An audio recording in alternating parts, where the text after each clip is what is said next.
Mr. Trump returned to Oval Office in his second term, it became very clear that he's a very experienced and astute businessman. Why Trump administration is punishing India? I think India seems to have betrayed the US. There is a sense of betrayal in the Beltway.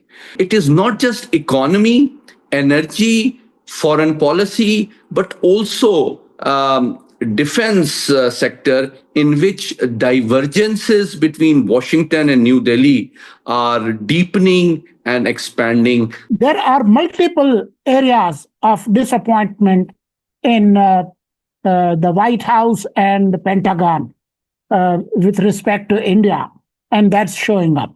Problems in US-India defense cooperation, the recent conflict between Pakistan and India, that has received a lot of attention in the Indian parliament. So everybody is making fun of Modi government. They are in a very tight bind, and to add insults to their injuries, Trump has penalized India in terms of tariffs. So they are in a very, very tight corner.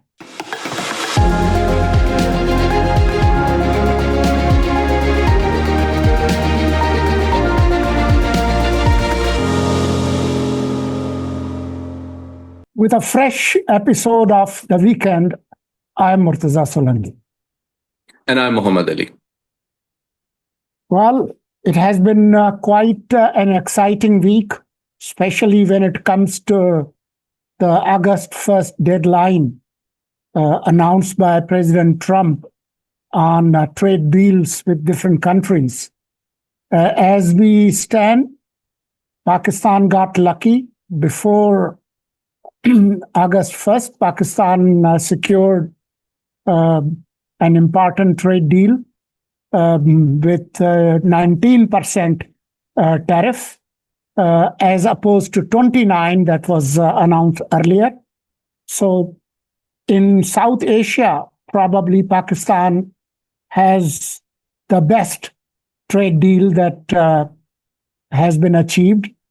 But the news about India is not so good, because it has been jacked up 25% plus 10% or more penalties for buying oil and gas from Russia and Iran. So, Muhammad Ali, how do you see these developments? I understand Indians are still trying to negotiate, but whatever has come out has thoroughly embarrassed Modi government. Indeed, Mr. Solangi. But let me start off by making an initial comment that while Mr. Trump returned to Oval Office in his second term, it became very clear that he's a very experienced and astute businessman. And he has decided that he will use the economic leverage, the market access, and tariffs as the main instrument of his foreign relations and policy towards friends and foes alike. And he wants to repair American balance of trade with the friends and foes alike, which he thinks has been distorted, and the US has been let down and exploited, perhaps more by the friends than the foes, by providing exceptional and profitable market access. But I think in the last few months, while the world was waiting with a bated breath that what Mr. Trump is going to do in the trade and tariff domain, I think you will agree that Islamabad and Rawalpindi were never really worried. And there was always a sense of optimism, a cautious optimism that whatever the challenges, Pakistan and US will negotiate, address, and resolve them. But in contrast, there was a lot of concern in New Delhi, which is one of the strategic partners of the U.S. As part of its Indo-Pacific strategy. But still, it has received the economic wrath of the Trump administration. But there are three reasons. Let me elaborate why Trump administration is punishing India, not just how. I think India seems to have betrayed the US. There is a sense of betrayal in the Beltway for a number of reasons. Most importantly, that instead of supporting the US, if not militarily, but in terms of economy and trade on the Ukraine war, diplomatically, India was neutral, frankly and candidly neutral. But in economic and energy cooperation, it was the second biggest importer of oil from Russia. To quote specific figures, last year India imported oil from Russia worth $52 billion. And that is almost $10 billion more than the entire US exports to Indian market. And this has really sort of angered Washington, because this tantamount to fueling and financing the Russian war on Ukraine, which the US wants to end through economic coercion and pressure on Western Europe particularly.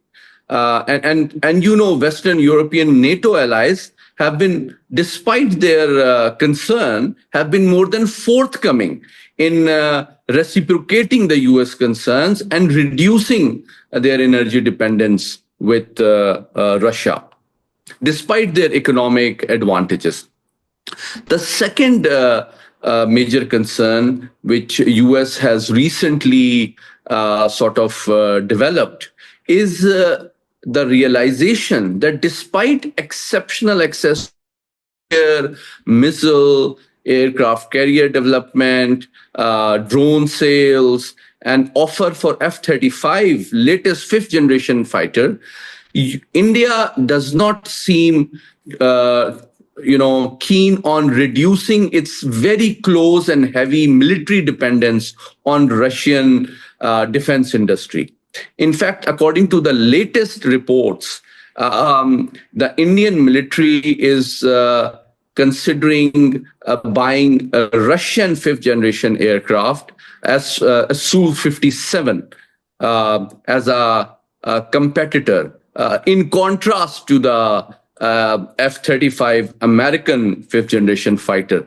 And for the simple reason, because their logistics, their training, their data link, the technology and culture of Indian Air Forces is still heavily pro-Russia. And if they think that they buy Russian aircraft, it will be not only cheaper, but it will maintain Indian strategic autonomy, because India believes that Russia will not just sell a fifth generation fighter off the shelf, but will also offer transfer of technology and allow New Delhi to assemble these aircrafts later on within India, which perhaps may not be the case with the most modern F-35 aircraft of the US. So I think it is not just economy, energy, foreign policy, but also defense sector, in which divergences between Washington and New Delhi are deepening and expanding. So in that context, I see the tariff imposition of 20%, 25%, and also an extra, which is a punishment for India's continued so-called strategic autonomy and maintaining heavy and major energy and military dependence on Russia, and close energy cooperation with Iran as well. And around 6 Indian companies have also been named and sanctioned by the US. So I think the 15-year-old romance with Washington is beginning to, show signs of problems, because India has not lived up to the US expectations. And in fact, there is no willingness from New Delhi to even reciprocate and address these growing US concerns. So I think I see it in that context. In contrast, you've noticed Pakistan, was not the most favored partner under the Biden administration. But in the last 6 months, we have, I think, both traditional and military diplomacy has yielded tangible benefits, and there is talk of very significant energy and oil exploration related collaboration between Pakistan and India, Pakistan and the US. And Pakistan has, I think, done another step very smartly, which is to offer US to buy American oil, in contrast to the Middle Eastern dependence, so that the concern of the US that the bilateral trade balance is heavily in Pakistani favor can also be addressed. So I think the approach of Pakistan is forthcoming, constructive, and it shows a sign that we want to move on and manage and diffuse the issues and build closer collaboration and cooperation in economy, in energy, in IT, in cryptocurrency, in security, intelligence with the US. And I think US is welcoming these steps. But beyond this, I want to ask you first if you want to add something to this very interesting development on the trade front, and also you can, if you can comment on a very significant report which UN Committee on Al Qaeda has recently released about its contents. Yes, I will come to that 36th report of UN Security Council Al Qaeda Committee. But I just want to add a few more things into what we were discussing. Trump presidency 2.0 mainly revolves around inward-looking economic growth and economic prosperity within the United States. Voter base is mainly blue-collar American workers, plus the tech giants. They are his constituency. So that approach is mainly centered towards making America great again through economic means, reindustrialization of United States, more manufacturing outfits in United States, and less of a global policeman, which has been in the previous administration. That's why you see the fissures within NATO, trouble with European partners. So when United States can go to an extent of annoying European partners with over 7 or 8 decades of partnership, and even annoying NATO, then the love affair with India is very recent. The old love of being the global henchman, that's not predominant under Trump. So that's why the economic constraints or the economic incentives mainly decide how Trump will have relations with any country. The economic conflicts with India and demanding Trump, that's the main bone of contentions, because United States wants more access into Indian markets in terms of agriculture, dairy, and even automobiles. that's something that India is resisting. There's another element of disappointment, especially in the military planners uh, in the Beltway, who have seen this latest confrontation with Pakistan in the month of May as a huge disappointment um, against India, because the way uh, India fared in this conflict, they have been thoroughly disappointed. Actually, the world has been disappointed.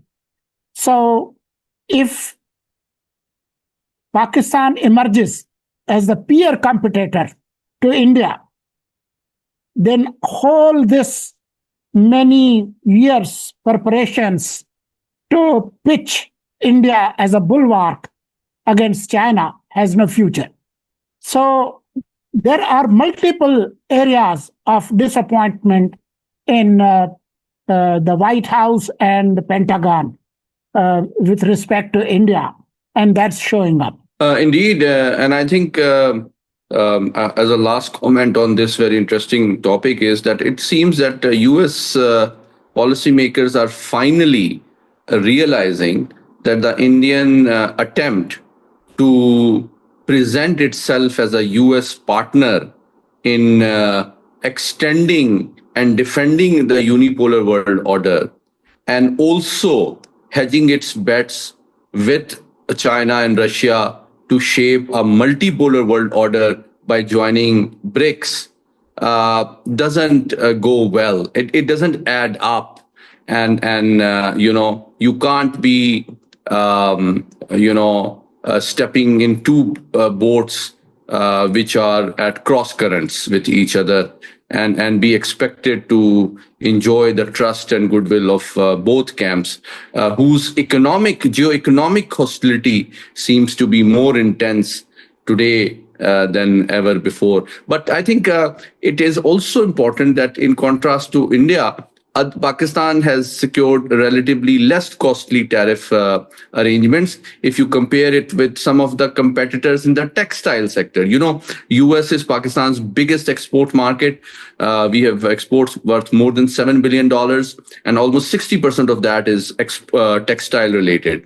And our competitors have been India, Bangladesh, Vietnam, Thailand, and Pakistan has successfully negotiated a more favorable and less costly tariff regime with the US than most of its competitors, particularly in the textile business. So that's good news for our textile industry. But I want you to, comment on the UN report on the Yes.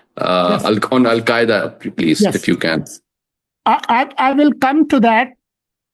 What I will say is, besides other considerations in this Pakistan, India, US scenario, US and Europeans' main concerns are also in the areas of terrorism, Al Qaeda, Daesh. And in this region, if there is any country that has a huge experience of fighting terrorism, is not India, but Pakistan. And this has been acknowledged even by Trump when he hosted General Asim Munir in White House, that no country understands Iran better than Pakistan.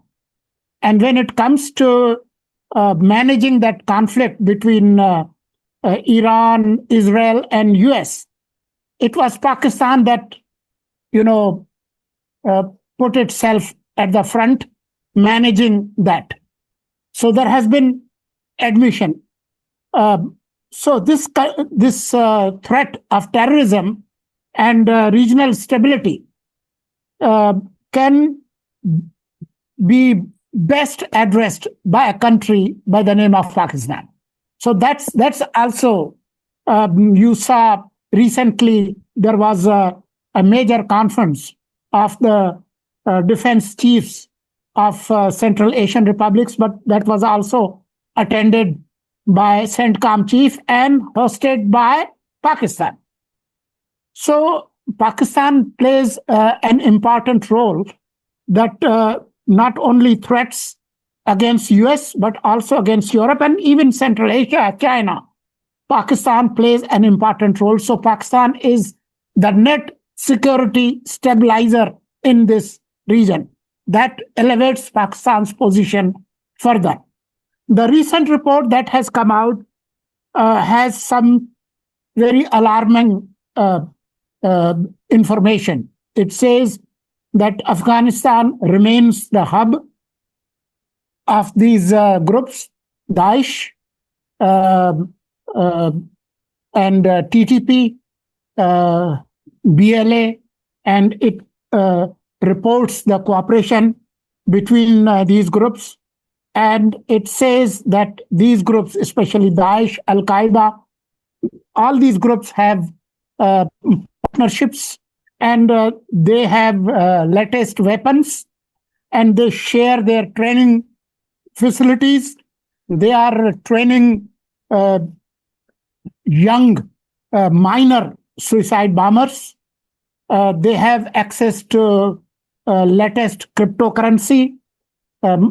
So these developments have been reported in the recent report of UN Security Council, and I'm sure the world capitals, especially the countries of this region, would take strong exception to these reports.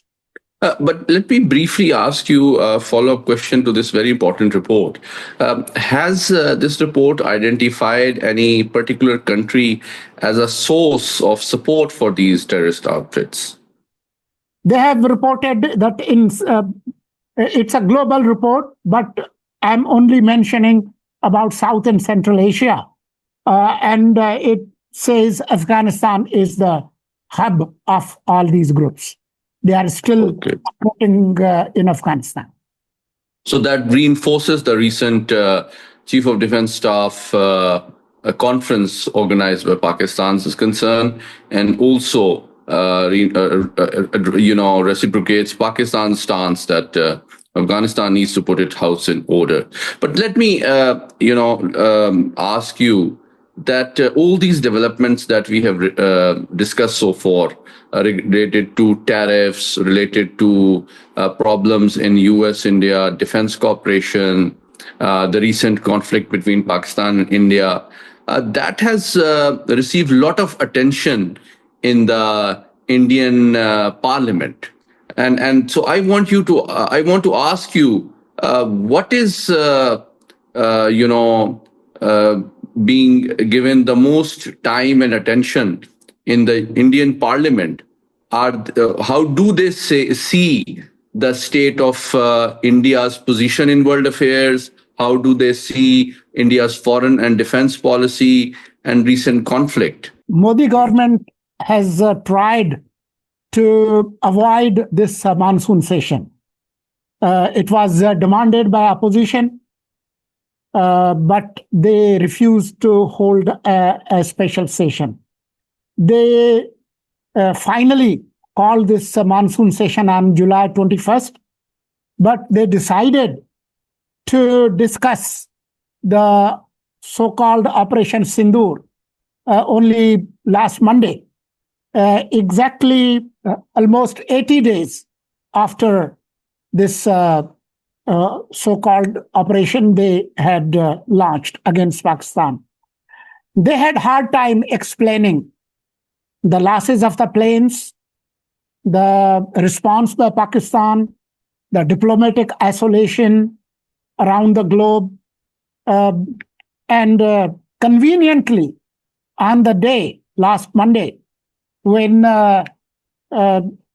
they knew that opposition will ask them what happened to those terrorists who attacked civilians in Pahalgam. They, on the very same day, they arranged an encounter and said, hey, look, here we killed those terrorists. Almost 100 days after the Pahalgam attack. They had been giving different stories. Once they said, "Oh, we have located that house or people who provided protection to these terrorists." Then they had issued sketches. Then their national intelligence agency said, "Oh, these were wrong sketches." And now Amit Shah was made a fool of himself by saying that, "Oh, we killed these terrorists. They had voter ID cards and they had even Pakistani chocolates." 3 months after that incident. So everybody is making fun of Modi government. They are in a very tight bind, and to add insults to their injuries, Trump has penalized India in terms of tariffs. So they are in a very, very tight corner.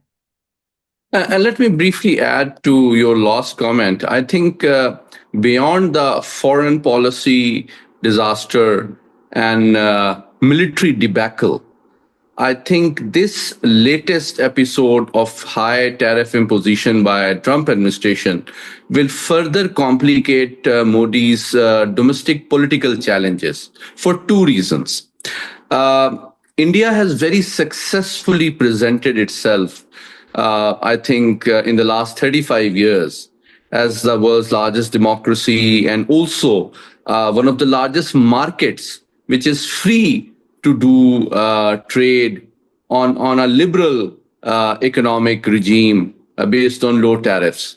But the reality, which many economic experts know very well, is that the Indian economic rise shrouds the reality that it is based on major protection to its small farmers and small industry from international competition. And that is the heart of the grievance that Mr. Trump, not just as the US president, but as a 5-decade-long astute and experienced businessman, is very annoyed with.